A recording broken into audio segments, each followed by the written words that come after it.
I'm Val Chapman from Touchstones Creative Writing Group, and I brought along a few members who are going to read their poetry to you today, all based on the history of the Cotton Famine Road. I'll read mine first. The title is Sixpence for a Song. The silence in the village crept eerily around, and a quietness hung in the air. Few carts rattled by in these times of cheerless need. Men leant upon the bridge, cold, listless. No one hurried now. Unlike the earlier years, when the tall mill chimneys would smoke foggily, and loads of twist and cloth pervade the cobble streets, the flower of our working population, of finer stuff than the common staple, and folk would hurry by to the busy factory, full of life, full of glee. Suddenly, the sweet, plaintive song of a young girl floated along in the calm, still air. How could she feel like singing when they had no clothes to wear? She pulled her baby close to her. There was no bonnet for its head, as with nervous grasp, a timid air, and downcast eye, she sang as she hugged her little one. The Chartist orator Ernest Jones never forgot the men of Rochdale and their love of freedom's truth, and for the freedom of the black joined towards the charter of the Englishman's liberty. With her sweet song ended and her soft voice fading away, she had every heart strung to sympathy, and lifting her eyes to reality, burst into a flood of passionate tears. Lancashire folk were never known to remark or hawk their troubles around. They were always sufficiently worthy of themselves.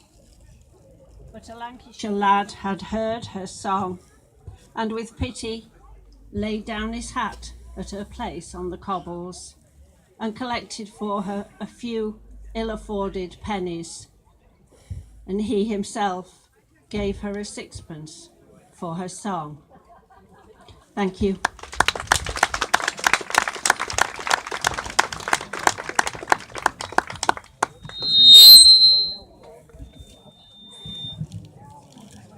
I'm trying to video this.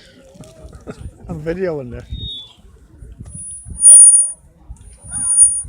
Good afternoon, everybody. I'm Catherine Coward, a member of Touchstones Writing Group, and I wrote my poem called The Cotton Famine Road, looking at the American Civil War and the blockade of the cotton from both sides of the Atlantic. There was great suffering on both sides of the Atlantic, and in this area 11,000 people unemployed.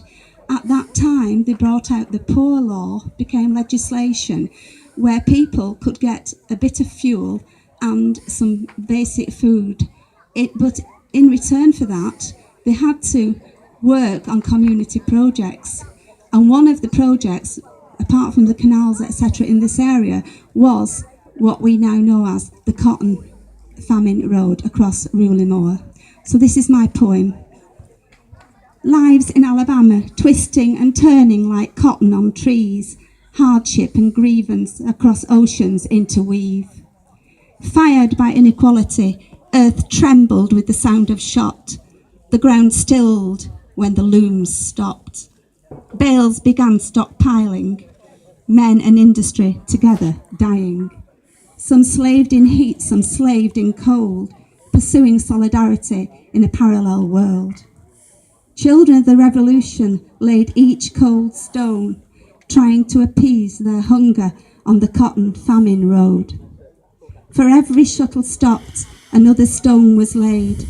With long, hard labour, Rooley Moor was paved, while the war against slavery raged. A bowl of rice, a cup of soup, an early grave was the pittance both sides paid. Gangs without a chain, slaves in all but name. Alabama blues made front page news. The Poor Law's lasting monument to hardship and the poor lies embedded on the hillside, battered by wind and rain, on the former Catley Lane. Thank you.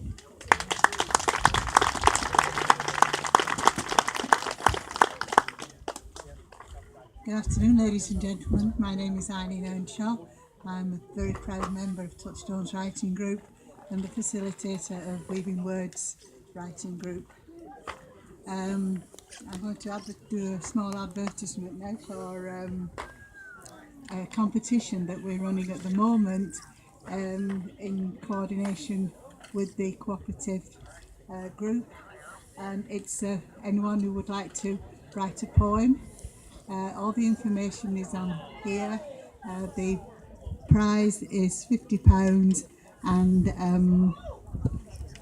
you'll be able to read the poetry at the Rochdale Literary and Ideas Festival. My poem is also, of course, called The Cotton Family Road, which is what it was written for, and it's the trying to have an understanding of what all these stones are. It stretches over spot and moor as far as the eye can see, stone sets side by side, stepping stones to victory. Over aching backs and stone-ripped hands and part-time schools and poor education, low wages, near starvation, slaves in all but name, the men who built the Famine Road could hear their children cry for want of warmth in winter and for clothes to keep them dry. In fields abroad, in Lancashire, men should be above the beast. So every stone a protest that men should all be free. Behind this simple tenet, united we will be. Thank you.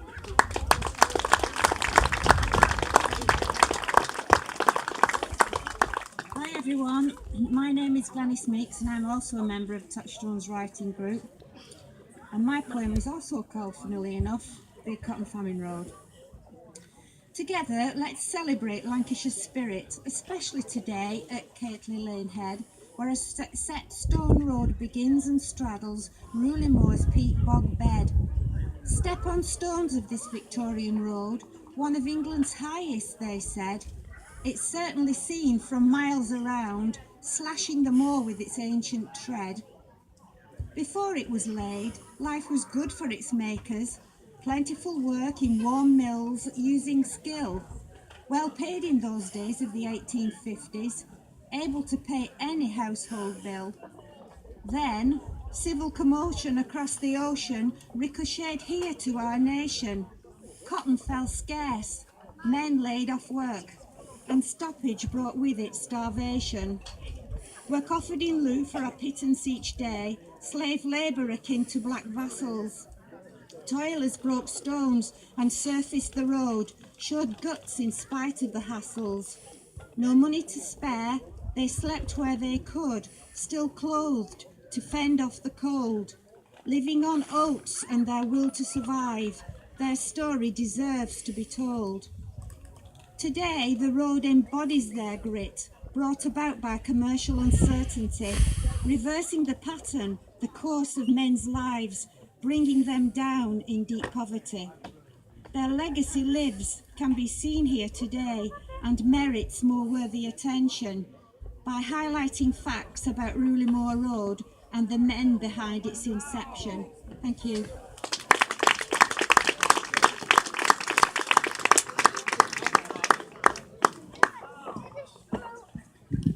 So again, this is the last poem of the day from our Touchstones Creative Writing Group. We meet once a month, every first Thursday in the month, 2 o'clock at Touchstones Arts and Heritage Centre. So if you feel like joining us, please do, you'll be very welcome. This last poem is not one of mine, it's written by Annette Keeble-Martins, another member who couldn't be here today, and it's called Freedom. For black folk there was nothing but the cruelest life each day. The whip, the breaking backs as cotton bales were sent to weigh, while white folk trudged the cotton road to reach the cotton mill, where they would slave in dampness and conditions that could kill. So many miles away across the endless ocean's waves, a civil war was brewing that could free the captive slaves. And even England's poorest joined their voices to the fight, for they could understand the awful horror of their plight. Then cotton ceased to come as ports were blocked till slaves were freed. But here the mills fell silent and the people cried in need, and walked the tired horses down the cotton famine road to find no work was waiting, no cotton to unload. And little children cried because the hunger brought them pain, and parents didn't know if they would ever work again. When one by one the mills began to close or change their path, for England's north was altered in the famine's aftermath. But like the cobbled cotton famine road that would survive, the ordinary folk of Rochdale had kept the past alive, and it's become the future for the cotton industry coming back to Manchester without the slavery. Thank you.